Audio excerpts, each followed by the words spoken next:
Benign prostatic hyperplasia causes a slow and progressive compression of the urethral canal, which is the canal that connects the bladder to the tip of the penis. This causes certain symptoms. The vast majority of surgeries are carried out on patients who have symptoms such as difficulty urinating, a weak stream, going to the toilet too often, urinating, not seeming to empty their bladder completely, waking up at night. One major advantage of MiLep, a minimally invasive enucleation, includes the ability to use slimmed-down surgical devices. This makes it less intrusive during operation. The reduction in trauma to the urethra means that we have a much calmer post-operative period, without symptoms of burning in the canal.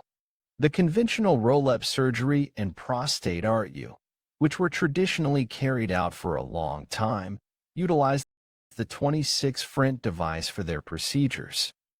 It's a device that is associated with some degree of trauma to the urethral canal. So, both when the device is inserted and during all the manipulation, it stretches and rubs against the urethra, which causes some discomfort in the post-operative period due to this trauma. In more narrow urethras, the caliber device's trauma can trigger fibrosis, which involves scar tissue formation in the urethra. When it comes to urinating, the patient can't have the same stream 30–40 days after surgery because the canal closes. How was device miniaturization achieved? Used laser fiber and endoscopes, which is a 0.5 mm fiber that we pass through the endoscope and which will coagulate the blood vessels while we perform the enucleation. Utilizing an incredibly slim device presently enables us to operate on a prostate of any size. Utilizing this slimmer tool that glides effortlessly along the entire urethra up to the section where we will manage the prostate. This reduction in trauma means that we can practically eliminate the risk of urethral stenosis. Today we are scheduled to operate on a patient who has experienced urinary retention, requiring a catheter. We will be conducting this surgery together, using a particularly slender device. Here, at the Augmented Prostate Institute, I, Felipe Figueiredo, do all the surgery, 100% of the surgery. I perform all the surgeries personally, from the moment of device insertion to the probe placement completion. This also ensures patient safety. I was in the operating room. The nurse was already preparing everything. The anesthesiologist was by my side, and suddenly someone put his hand on my chest. And I look, and there's that big smile, and I say, "I'm here. Dr. Felipe, correct?" This information has already helped to alleviate my concerns. The golden rule of medicine is to do for patient only what you would do for yourself. Every tiny detail of the surgery is of concern to me, and I ensure its success. Today, I'm operating with a team of 3 consistent members who standardize every step of the procedure, from setting up the operating fields to arranging the instruments on the table, thus reducing any chance of variability.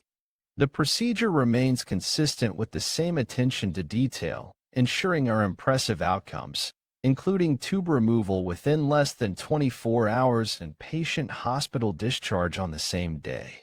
MiLep's instruments are distinct for their smaller caliber, notably the optics, a very thin tube, which measures 2.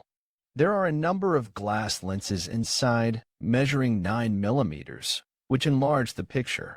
Thus, due to the numerous lenses in close proximity, the image magnifies 20 times. And then on top we use the receptoscope, which has the working element, which is where the laser fiber is attached. And it features 2 small knobs.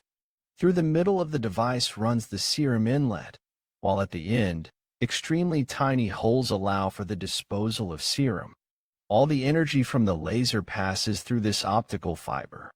The fiber measures 550 micrometers, or 0.55 millimeters, which is approximately half a millimeter. This fiber carries the laser's 100 watts. This fiber will be inserted into the fiber's working channel and we'll observe the white one. shows up at the device's end. See?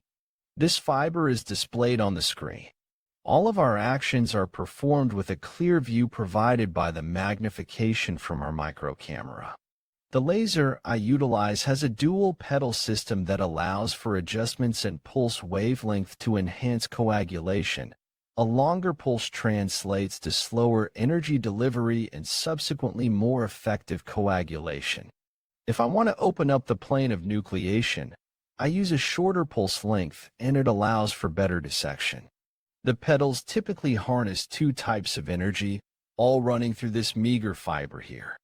With a thinner device, one challenge is the necessity for a precise surgical technique that entails coagulating the blood vessels to prevent bleeding.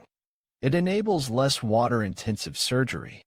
The thicker instrument permits greater serum flow than the smaller one. So, lacking mastery in laser coagulation or alternative energy use often results in an inability to clearly see the plan. And with the precise technique and the use of this laser, which is a state-of-the-art laser, it has a better coagulation capacity, which is from Quanta System. We have a pulse modulation that allows this primary hemostasis. So before bleeding, we already coagulate. This patient is 1.55 m tall. Could you envisage inserting a 26 front device through a patient who is nearly 1.5 meters tall? When we operate on a 2-meter patient, the diameter of the urethra is larger than that of a small patient. As long as the patient hasn't suffered previous trauma, a scar, or undergone other procedures, a small device allows us to navigate any urethra. This surgery is highly safe. Let me demonstrate how the device gets inserted into the urethra. So we understand that there's a gap between the urethra wall and the endoscope. Thus, our actions are completely non-invasive. Small fibers are visible due to probing. The sphincter region is the canal's narrowest section. Typically, the device doesn't fit well through this area, but the thin device fits easily. Here you can see the prostate region and the growth of its two side lobes. Where's the urine pathway? It's non-existent. The fiber's end is 0.5 millimeter. The pathway is shorter than the fiber's end. You must continue pushing sideways until the bladder is reached. In this case, there was also the median lobe expansion, which occurs when the prostate grows into the bladder, forming something akin to a cork. Besides the lateral lobes, there's also a cork-like structure. We observe a highly trabeculated bladder, featuring a diverticulum. Due to immense internal bladder pressure, the mucosa has herniated amidst muscle fibers. Indicates a blocked bladder. And these beams here are collagen beams. It's a bladder that has been in this situation for at least 5 to 10 years. As the obstruction prolongs, bladder elasticity and contraction strength decrease, potentially resulting in acute urinary retention where the patient requires a tube placement, as occurred in this instance. So we're going to compare this image of the obstructed prostate with the final image after enucleation to see the difference. Endoscopically, we know that the sphincter is the narrowest part of the urethra, and here we can see the boundary between the lateral lobe and the sphincter region. Notice the mark from his probe? And this central part is the verumontanum, where the ejaculatory ducts are located. Here's where we extract the sperm from. So, what is our course of action?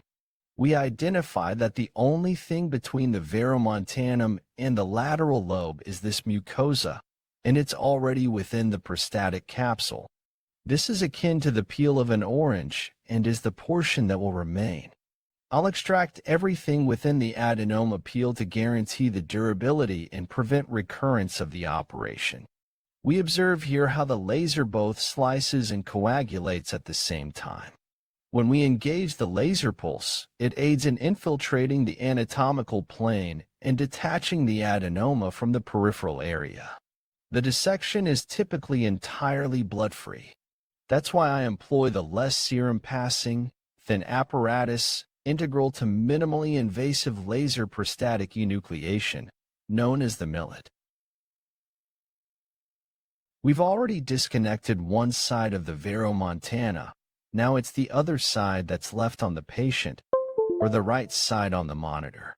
We'll keep detaching, understanding the need for complete removal.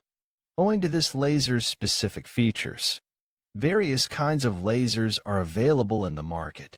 Laser technology is used for hair removal and eye surgeries in ophthalmology. Our laser for prostate enucleation interacts with water, differing from others that leave dark, carbonized tissue. It has a pulse peak that makes this detachment, so you can see the plane of dissection between the adenoma and the capsule. Identifying the sphincter boundaries is necessary to completely remove the adenoma without endangering the sphincter. This milk easily detaches without carbonizing the tissue. Other energy sources carbonize as they cut. Tissue turns dark, brown. It can be difficult to distinguish the peripheral zone from the adenoma. What does this imply? There's a risk of rupturing the prostate's outer covering. If it ruptures, fluid may seep into the abdominal cavity. The patient may not be able to remove the tube on the first day. If the rupture is particularly big, an incision may be necessary to drain it. One attribute of the MiLep enucleation procedure is the necessity for an expert surgeon who can discern the difference between the adenoma and the peripheral zone.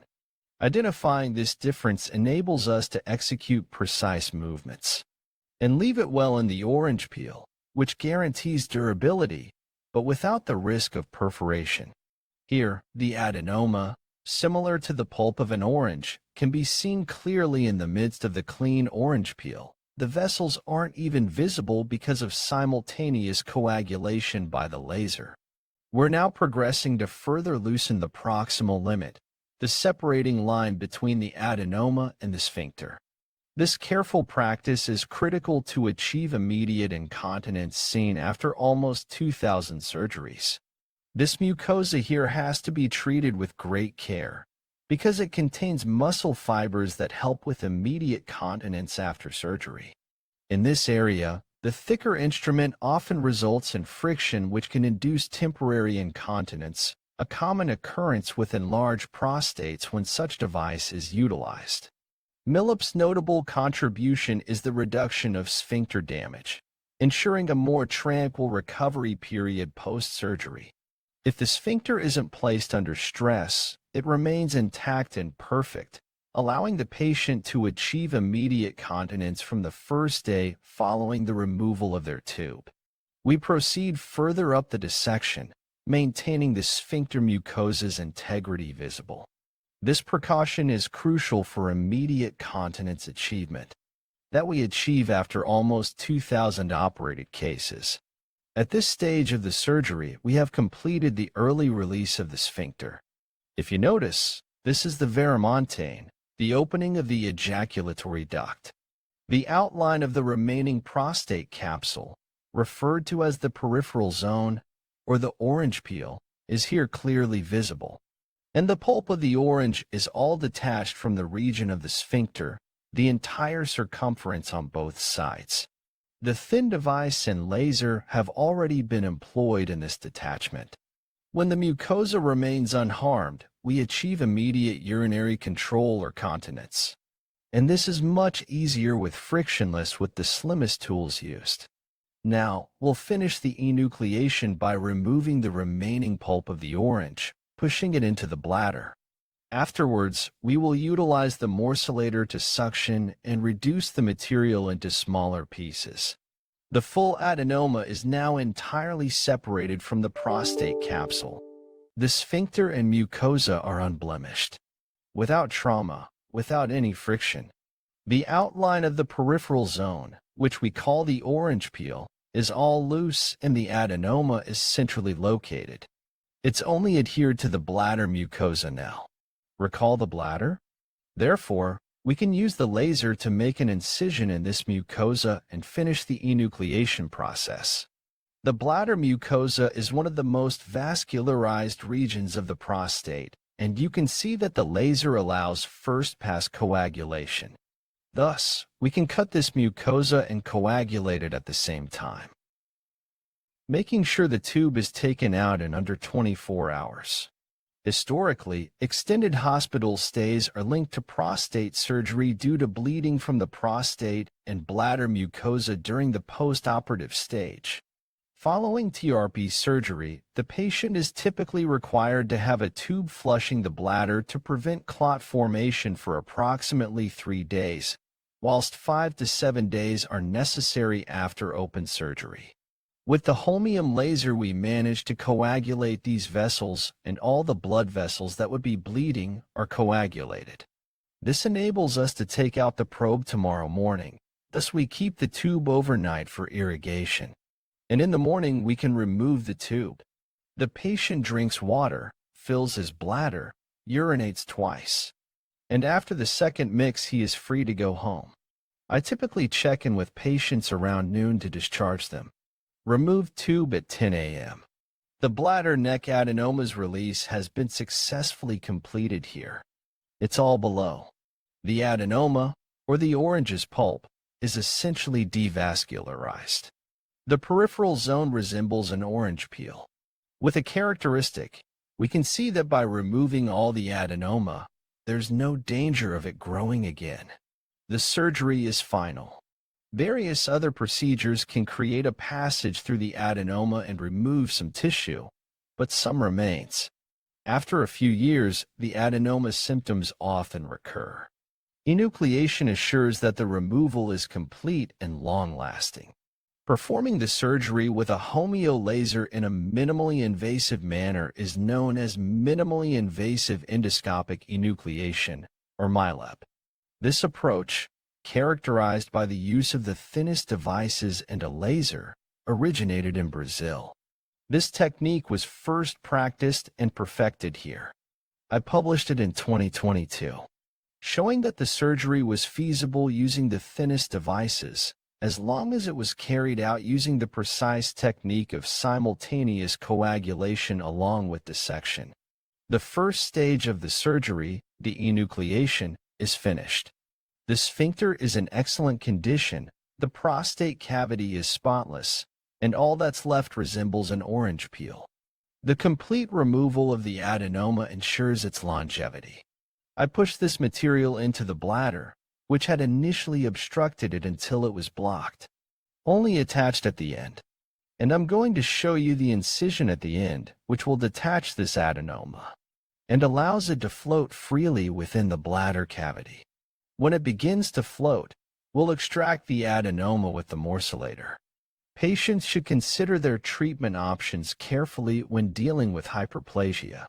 The question arises as to whether the extracted material will undergo microscopic analysis to determine possible cancer presence. Reason? Some techniques, such as resin, which is steam of water, or urolophus, which are clips, or even vaporization of the prostate with a green laser, which is another type of laser, you don't have material for analysis. And around 5% of patients who are operated on with hyperplasia may have a cancerous focus there. This procedure only removes the adenoma and doesn't treat or cure cancer. Diagnosis necessitates subsequent treatment. If the material isn't analyzed, diagnosis can't be made, and the cancer might proceed in advance. With the MiLep, the entire adenoma is removed. 100% of the material is analyzed by the pathologist under the microscope. And I've made several diagnoses of aggressive cancers that have allowed the patient, at this early and asymptomatic stage, to undergo curative treatment and be cured of the cancer thanks to the diagnosis that occurred in the treatment of the hyperplasia. Once the enucleation is finalized and bleeding controlled, we need to replace the optics and install the morsoscope.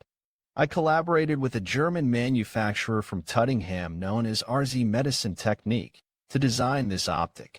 Dr. Felipe Figueiredo is in a position to provide me with the required arguments given my lack of professional medical knowledge. We merely manufacture medical equipment. We try to realize your ideas and we try to realize them in the best possible way. What's its function? 8mm working channel that allows the morcellator to pass through.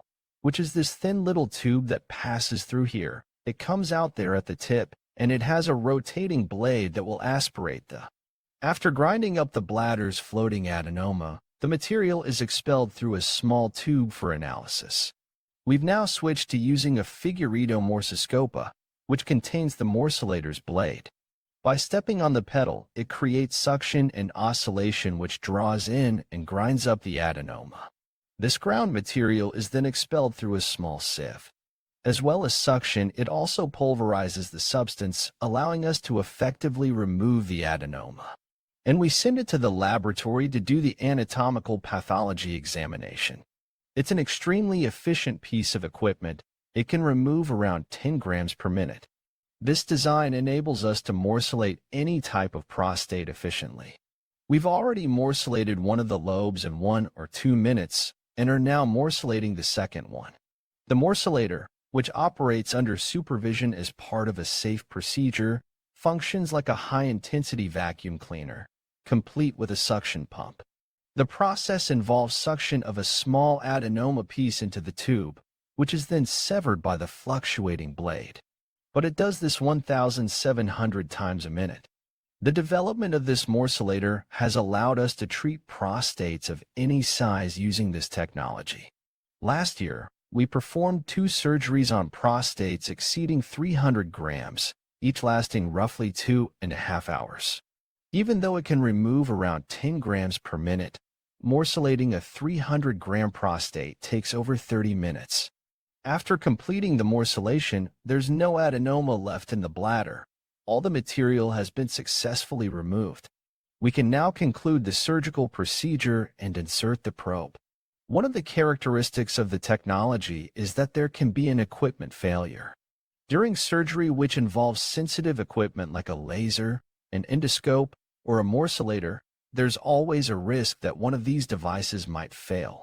In such cases, with the patient anesthetized and in the midst of the procedure, it could leave us unsure of how to proceed. This is akin to being caught with our hands tied. One worry I had was recreating all the necessary equipment for the surgery.